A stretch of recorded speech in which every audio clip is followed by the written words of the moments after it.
Cover story: സന്തുലിതമായ ആരോഗ്യ സമീപനം. CM മാറൂഫ്. എന്തായിരുന്നാലും നാം ഒരു ദിവസം മരിക്കും. അതുവരെ ഇങ്ങനെയൊക്കെ കഴിഞ്ഞു പോകാം. വലിയ നിയന്ത്രണങ്ങളും സൂക്ഷ്മതയുമൊക്കെ പാലിച്ച് നമുക്കിവിടെ ജീവിക്കാൻ കഴിയുമോ? ആരോഗ്യ സംരക്ഷണത്തെക്കുറിച്ച് ആശയങ്ങൾ പങ്കുവെക്കുമ്പോൾ പലരും പ്രതികരിക്കാറുള്ളത് ഇങ്ങനെയാണ്: കേൾക്കുമ്പോൾ ശരിയാണെന്ന് തോന്നും, യഥാർത്ഥത്തിൽ ശരി തന്നെയാണോ? അള്ളാഹുവിൻ്റെ അനുഗ്രഹങ്ങളായ ശരീഅത്തിൻ്റെയും മനസ്സിൻ്റെയും ആരോഗ്യത്തെക്കുറിച്ച് ഗൗരവത്തിൽ ചിന്തിച്ചാൽ ഈ വിലയിരുത്തലിൽ അപാകതകൾ ഉണ്ടെന്ന് ബോധ്യപ്പെടും. 40 വയസ്സു കഴിഞ്ഞാൽ നമുക്ക് പല അസുഖങ്ങളും വരും. അതൊക്കെ സ്വാഭാവികമാണ്. ഭക്ഷണം നിയന്ത്രിക്കുകയും വ്യായാമത്തിൽ ഏർപ്പെടുകയും ചെയ്യുന്നവരും രോഗികളാവുകയും മരിക്കുകയും ചെയ്യുന്നുണ്ടല്ലോ. അപ്പോൾ പിന്നെ നാം നമുക്ക് സന്തോഷം ലഭിക്കുന്ന, ഇവിടെ ആസ്വദിക്കാൻ കഴിയുന്ന രീതിയിൽ ജീവിക്കുന്നതല്ലേ നല്ലത്? ഇഷ്ടമുള്ള ഭക്ഷണം കഴിച്ച് പറ്റാവുന്ന സമയത്ത് ഉറങ്ങി സാധ്യമാകുന്ന കാര്യങ്ങൾ ചെയ്ത് ജീവിതം സന്തോഷകരമായി മുന്നോട്ട് കൊണ്ടുപോകുന്നതല്ലേ നല്ലത്? ആരോഗ്യ വിദഗ്ധർ പറയുന്ന ചിട്ടയായ ജീവിത രീതി നാം പിന്തുടരേണ്ടതുണ്ടോ? അതൊക്കെ നമുക്ക് ചെയ്യാൻ കഴിയുന്ന കാര്യങ്ങളാണോ? സന്തുലിത ജീവിതശൈലിയെക്കുറിച്ച് സംസാരിക്കുന്നവരോടും ഇതു സംബന്ധിച്ച് ഉത്ബോധനം നടത്തുന്ന ആരോഗ്യ വിദഗ്ധരോടും പലരും ഇത്തരം ചോദ്യങ്ങൾ ഉന്നയിക്കാറുണ്ട്.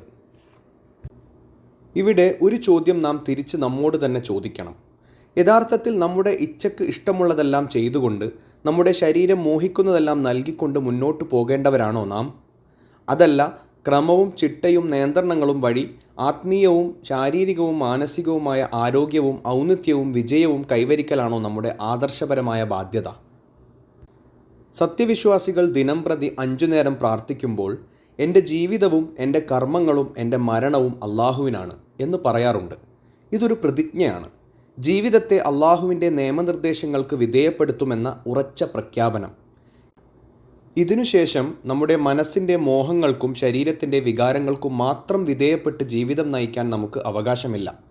മറിച്ച് മോഹങ്ങളെ മെരുക്കിയും വികാരങ്ങളെ വഴിപ്പെടുത്തിയും ഉത്തമ ജീവിതം നയിക്കുകയാണ് നമ്മുടെ നിയോഗം. മനസ്സും ശരീരവും ആരോഗ്യപൂർണ്ണമായി പരിപാലിക്കുക എന്നത് ഈ ഉത്തമ ജീവിതത്തിൻ്റെ മൗലിക സവിശേഷതയാണ്. പ്രപഞ്ചനാഥൻ നമുക്ക് തന്ന അമാനത്തുകളായ ശരീരവും മനസ്സും നാം സൂക്ഷ്മതയോടെ പരിപാലിക്കേണ്ടതുണ്ട്. അമാനത്തുകളിൽ ഒന്നായ ശരീരം നമുക്ക് തോന്നിയതുപോലെ ഉപയോഗിക്കാൻ അനുവാദമില്ല. ശാരീരികവും മാനസികവുമായ ആരോഗ്യം പരിപാലിക്കുക എന്നത് അള്ളാഹുവോടുള്ള നമ്മുടെ ബാധ്യതയാണ്. നിന്റെ ശരീരത്തോട് നിനക്ക് ബാധ്യതയുണ്ട്. നിന്റെ കണ്ണുകളോട് നിനക്ക് ബാധ്യതയുണ്ട്. നിന്റെ ജീവിത പങ്കാളിയോടും നിനക്ക് ഉത്തരവാദിത്വമുണ്ട് എന്ന പ്രവാചക അധ്യാപനം ശാരീരിക ആരോഗ്യത്തെ അവഗണിക്കുന്നവർക്കുള്ള താക്കീതാണ്. എന്നാൽ നാം ശരീരം മാത്രമാണോ? ശരീരത്തിൻ്റെ ആരോഗ്യവും സൗന്ദര്യവും മാത്രം പരിഗണിച്ചാൽ മതിയോ? പോരാ എന്നു തന്നെയാണ് ഉത്തരം. ആരോഗ്യ വിദഗ്ധരും ആത്മീയ പ്രവർത്തകരും ഒരുപോലെ ശ്രദ്ധിക്കേണ്ട ചില കാര്യങ്ങളുണ്ട്. മനുഷ്യൻ്റെ വ്യവഹാരങ്ങൾ 3 തലങ്ങളിലായാണ് നടക്കുന്നത്. 1 ശാരീരികം, 2 മാനസികം, 3 ആത്മീയം. ഇവ 3ഉം പരസ്പര പൂരകമാണ്. ശാരീരികമായ ആരോഗ്യത്തിന് മാനസികവും ആത്മീയവുമായ ആരോഗ്യം അനിവാര്യമാണ്. തിരിച്ചു, ശാരീരിക ക്ഷമതയിൽ പ്രശ്നമുള്ള ഒരാൾക്ക് മാനസികമായി പല പ്രയാസങ്ങളും അനുഭവിക്കേണ്ടി വരും. മാനസികമായ പ്രയാസങ്ങൾ ശാരീരിക പ്രശ്നങ്ങൾക്കും കാരണമാകും. ആത്മീയ വിശുദ്ധിയാകട്ടെ ശാരീരിക മാനസിക ആരോഗ്യത്തെ പരിപാലിക്കുന്നതിൽ നിർണായക പങ്കു വഹിക്കുന്നുമുണ്ട്.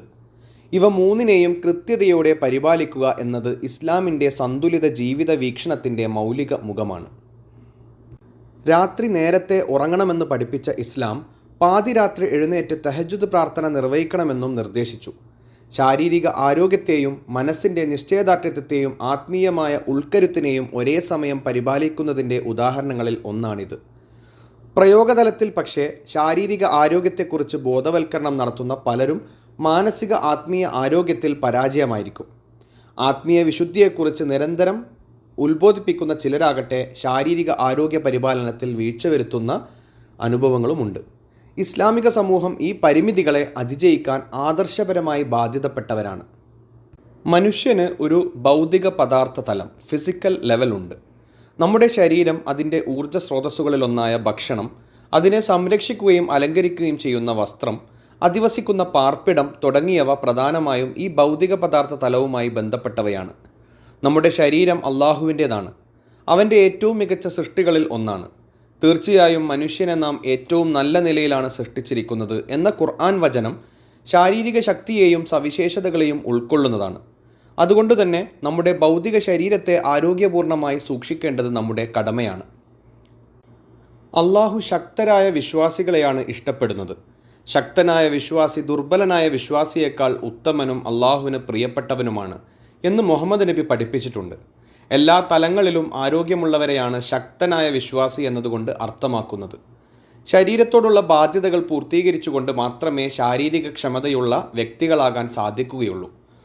മുഹമ്മദ് നബി പഠിപ്പിച്ച നമ്മുടെ ശരീരത്തിൻ്റെ അവകാശങ്ങളാണ് നല്ല ഭക്ഷണവും ശരിയായ വ്യായാമവും നല്ല ഉറക്കവുമെല്ലാം.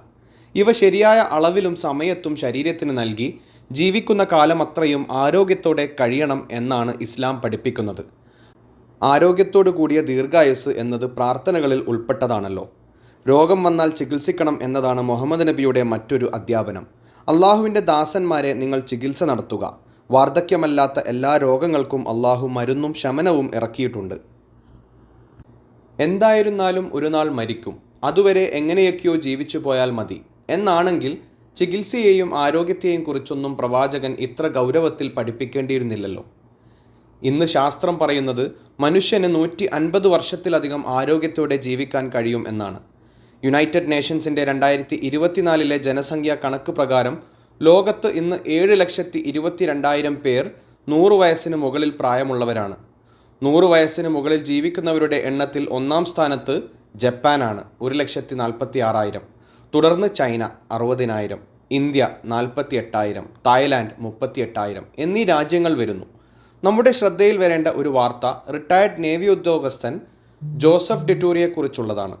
ഒരു പഠനത്തിനായി 93 ദിവസം അദ്ദേഹം അറ്റ്ലാന്റിക് സമുദ്രത്തിൻ്റെ താഴെ ഒരു കോമ്പാക്റ്റ് കൂടിനുള്ളിൽ ജീവിച്ചു. ഈ പഠനത്തിനു ശേഷം നടത്തിയ മെഡിക്കൽ പരിശോധനകളിൽ അദ്ദേഹത്തിൻ്റെ ടെലോമിയറുകൾ 20% നീണ്ടതായി കണ്ടെത്തി. നമ്മുടെ ജൈവശാസ്ത്രപരമായ പ്രായം നിർണ്ണയിക്കാൻ ടെലോമിയറുകളുടെ നീളം ഒരു പ്രധാന സൂചകമാണ്. വെറും 93 ദിവസം കൊണ്ട് അദ്ദേഹത്തിൻ്റെ ജൈവശാസ്ത്രപരമായ പ്രായം 10 വയസ്സ് കുറഞ്ഞു എന്നാണ് റിപ്പോർട്ട് സൂചിപ്പിക്കുന്നത്. കൂടാതെ ഈ പഠനത്തിൽ അദ്ദേഹത്തിൻ്റെ സ്റ്റെം സെൽ എണ്ണവും വർദ്ധിച്ചു. ഉറക്കത്തിൻ്റെ ഗുണനിലവാരം മെച്ചപ്പെട്ടു. മെറ്റാബോളിസം വേഗത്തിലായി. മൊത്തത്തിലുള്ള ആരോഗ്യം ഗണ്യമായി മെച്ചപ്പെട്ടു എന്നും കണ്ടെത്തി. ഈ റിപ്പോർട്ട് പഠിപ്പിക്കുന്നത് നമ്മുടെ ജൈവശാസ്ത്രപരമായ പ്രായം വൈകിപ്പിക്കാനും അതിലൂടെ യഥാർത്ഥ പ്രായത്തിൽ കൂടുതൽ കാലം ജീവിക്കാനും സാധ്യതയുണ്ട് എന്നതാണ്. ഈ ലക്ഷ്യം നേടാൻ ശാസ്ത്രം നിരന്തരം പുതിയ വഴികൾ തേടുകയാണ്. ജീവിതശൈലിയിൽ മാറ്റങ്ങൾ വരുത്തുന്നത്, പുതിയ പോഷകാഹാരങ്ങൾ കണ്ടെത്തുന്നത്, ജീൻ തെറാപ്പി പോലുള്ള സാങ്കേതിക വിദ്യകൾ വികസിപ്പിക്കുന്നത് തുടങ്ങി നിരവധി ഗവേഷണങ്ങൾ ഈ മേഖലയിൽ നടക്കുന്നു. ഭാവിയിൽ നമ്മുടെ കുട്ടികൾക്ക് 150 വർഷത്തിലധികം ആരോഗ്യത്തോടെ ജീവിക്കാനുള്ള പൊട്ടൻഷ്യൽ ഉണ്ടാവുമെന്നാണ് ശാസ്ത്രം പറയുന്നത്. പക്ഷേ 150 വയസ്സിനു മേലെ ജീവിക്കാനുള്ള ഹൃദയം തന്നിട്ടും നാം ഹൃദയം പൊട്ടി മരിക്കുന്നത് എന്തുകൊണ്ടാണ്? മാരകമായ രോഗങ്ങൾ നമ്മുടെ ജീവിത രീതിയുടെ ഉൽപ്പന്നമാണോ? അതോ സ്വാഭാവികമായി വന്നുചേരുന്നതോ? ക്യാൻസറും ഡയബറ്റീസും ഫാറ്റി ലിവറും കിഡ്നി ഫെയിലിയറുമെല്ലാം സാധാരണ കാര്യമായിട്ടാണ് നാം മനസ്സിലാക്കുന്നത്. ഇവയെല്ലാം ഇപ്പോൾ നമുക്ക് ന്യൂ നോർമൽ രോഗങ്ങളാണ്. എന്നാൽ യഥാർത്ഥത്തിൽ ഇവയൊന്നും നോർമലല്ല എന്നതാണ് സത്യം.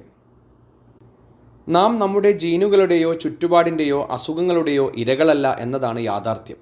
നാം ഇപ്പോൾ അകപ്പെട്ടിട്ടുള്ള അവസ്ഥകൾ എന്തായാലും നമുക്ക് അതിൽ നിന്ന് മെച്ചപ്പെട്ട അവസ്ഥയിലേക്ക് മാറാൻ കഴിയുമെന്ന വിശ്വാസമാണ് ആദ്യം വേണ്ടത്. നമുക്ക് ഇഹലോകത്ത് തന്നെ ആരോഗ്യമുള്ള മനുഷ്യരായി ജീവിച്ചു മരിക്കാം. ഇഹലോകത്ത് മരിച്ചു ജീവിക്കുന്ന മനുഷ്യരായി നാം മാറാൻ പാടില്ലാത്തതാണ്. ആത്മാവ് മനുഷ്യൻ്റെ അതിപ്രധാനമായ തലമാണ്. യഥാർത്ഥത്തിൽ മനുഷ്യാസ്തിത്വത്തിൻ്റെ അകംപൊരുൾ ആത്മാവാണ്. ഈ ആത്മാവിൻ്റെ പാർപ്പിടമാണ് ശരീരം. അതായത് നാം ഒരു ഭൗതിക ശരീരത്തിൽ താമസിക്കുന്ന ആത്മീയ ജീവികളാണ്. ഭൗതിക ലോകത്തെ മരണത്തിന് ശേഷം ശരീരം നശിക്കുകയും ആത്മാവ് അള്ളാഹുവിലേക്ക് അണയുകയും ചെയ്യുന്നത് ഇതിൻ്റെ അടയാളമാണ്. ആത്മീയമായ വിശുദ്ധിയും മാനസികമായ കരുത്തും മനുഷ്യൻ്റെ ജീവിത വിജയത്തിൻ്റെ അടിസ്ഥാനമാണ്. ശരീരവും ആത്മാവും മാത്രമല്ല നമുക്ക് അള്ളാഹു നൽകിയിട്ടുള്ളത്. മറ്റൊരു വലിയ അനുഗ്രഹീത സമ്മാനം കൂടിയുണ്ട്.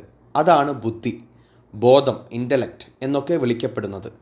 ഇവയ്ക്ക് മധ്യേ മനസ്സ്, മൈൻഡ് എന്ന തലവുമുണ്ട്. ഇവ ഉപയോഗിച്ചാണ് നാം ചിന്തിക്കുകയും കാര്യങ്ങൾ മനസ്സിലാക്കുകയും പുതിയ കാര്യങ്ങൾ രൂപപ്പെടുത്തുകയും ഒക്കെ ചെയ്യുന്നത്. അള്ളാഹു നമസ്കാരവും സക്കാത്തും മറ്റു ആരാധനകളും നിർബന്ധമാക്കുന്നതിൻ്റെ മുമ്പ് വായിക്കാനാണ് നമ്മെ ആഹ്വാനം ചെയ്തത്. ഇതിൽ നിന്ന് തന്നെ ബുദ്ധി, ബോധം, മനസ്സ് എന്നീ തലങ്ങളുടെ പ്രാധാന്യം മനസ്സിലാക്കാം.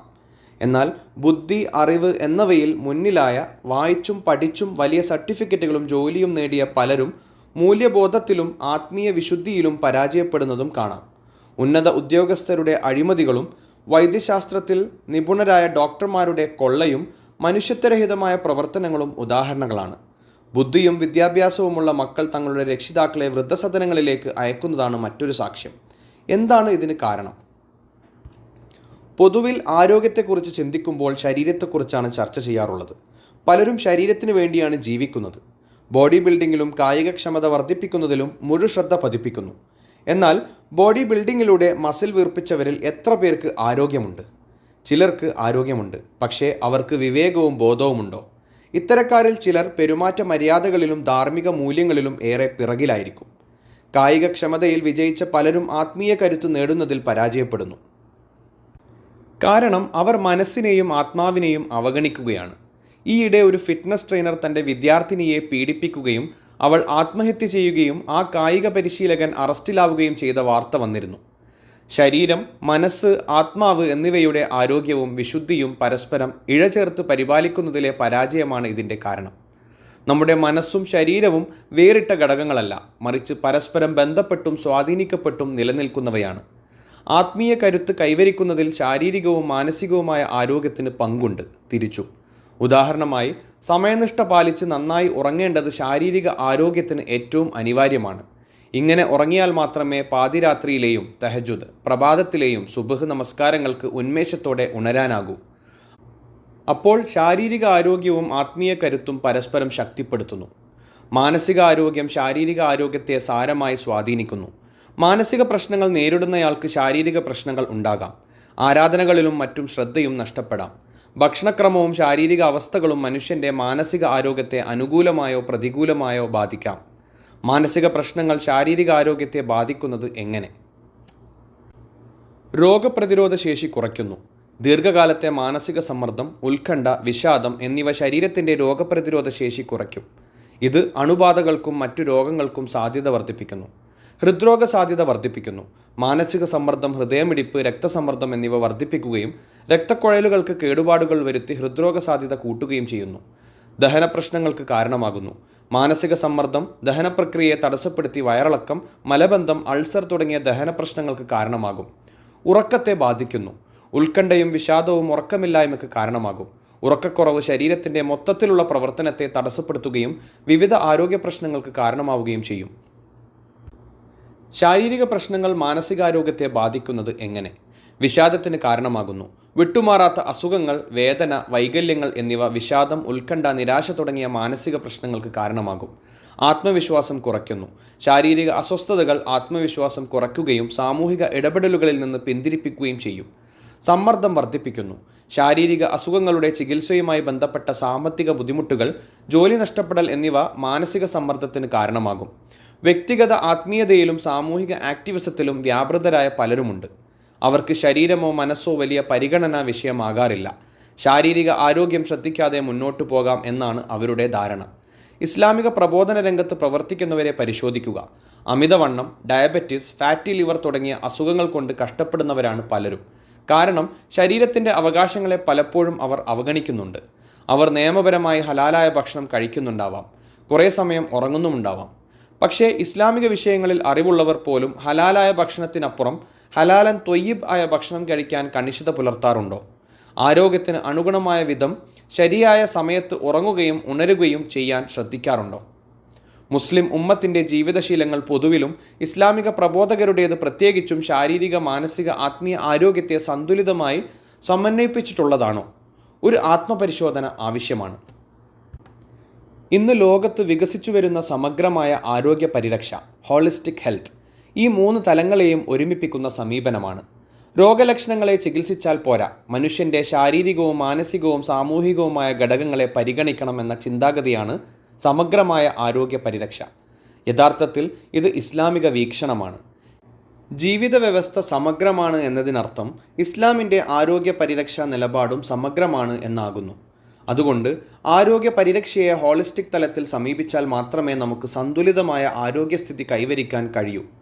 അസന്തുലിതത്വത്തിൻ്റെ പ്രശ്നങ്ങൾക്ക് പരിഹാരം കണ്ടെത്താൻ സാധിക്കുകയുള്ളൂ.